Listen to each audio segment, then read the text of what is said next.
বন্ধুরা আমার কেমন আছো তোমরা? ভিডিওগুলো যখন করি সবসময় যে একেবারে একা থাকা হয় তা তো না।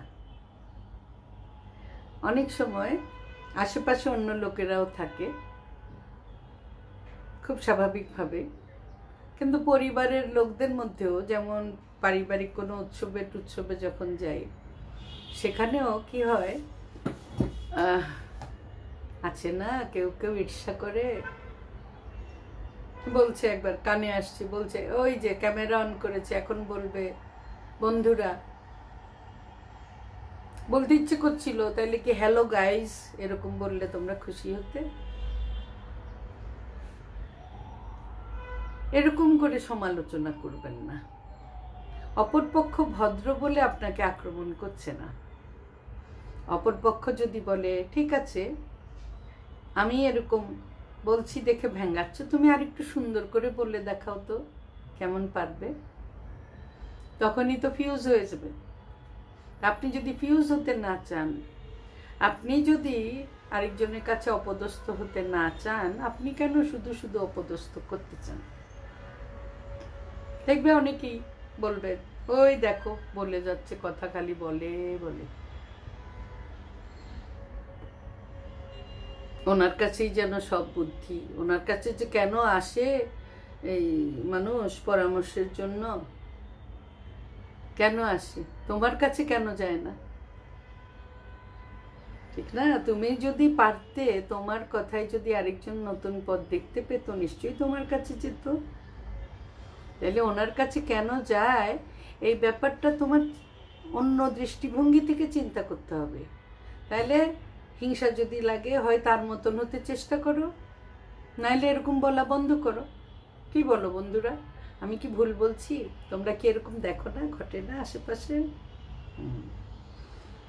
একটু ভালো কিছু করছো, তোমাকে 5 জনে চিনছে, এটা সবাই সহ্য করতে পারে না, বিশেষ করে আত্মীয় স্বজন। আমার যত কন্টেন্ট ক্রিয়েটার বন্ধু বান্ধব আছেন, আপনাদের আত্মীয় স্বজনদের মধ্যে কয়জনে নিয়মিত আপনার ভিডিও দেখে? খুব কম হবে, প্রায় নাই।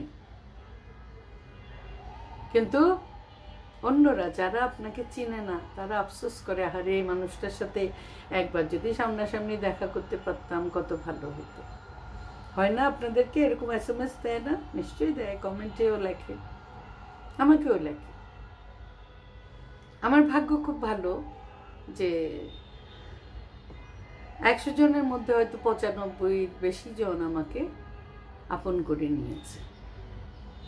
তাদেরকে আমি কৃতজ্ঞতা জানাই, ধন্যবাদ জানাই, সাধুবাদ জানাই। আসলে সবাই তো একই রকম হবে না, এটাই জগতের নিয়ম। সবাই রুচি পছন্দ যদি একরকমই হতো তাহলে সব জায়গায় একই ডিজাইনের একই রঙের জিনিসই থাকতো, এত ভেরিয়েশন আনার কোনো দরকার তো হতো না। কি বল?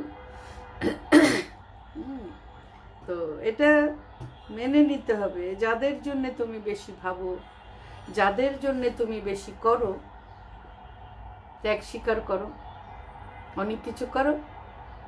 তোমার জন্য যদি কেউ গর্ত খুঁড়তে যায়, এরাই যাবে। যারা তোমার থেকে দূরের মানুষ তারা তো তোমার অত বেশি ক্ষতি করতে পারবে না, করবে যে কাছের গুলো। কাছের মানুষদের পক্ষেই তো বুকে ছুরি মারাটা বেশি সোজা, পিঠেও মারতে পারে, আলিঙ্গন করে ধরে পিঠে ছুরিটা ঢুকিয়ে দেবে। কি করবে? তারপরও বলা হয় মানুষের উপর বিশ্বাস হারানো পাপ। তাই আমরা মানুষকে বিশ্বাস করব, কিন্তু একটু সাবধানও থাকতে হবে। বন্ধুরা, আজকে একটু অন্যরকম কথা বললাম, মনে কিছু বেদনা আছে বলেই বললাম। কিন্তু তোমাদের কাছে অনুরোধ, কারো মধ্যে কোনো গুণ থাকলে পারলে সেটা প্রশংসা করো। অযথা নিন্দা করে নিজের ব্যর্থতাটা প্রকাশ না করাই তোমার জন্য ভালো। তোমার কি মত জানাবে কেমন? আর লাইক কমেন্ট করতে ভুলে যেও না প্লিজ।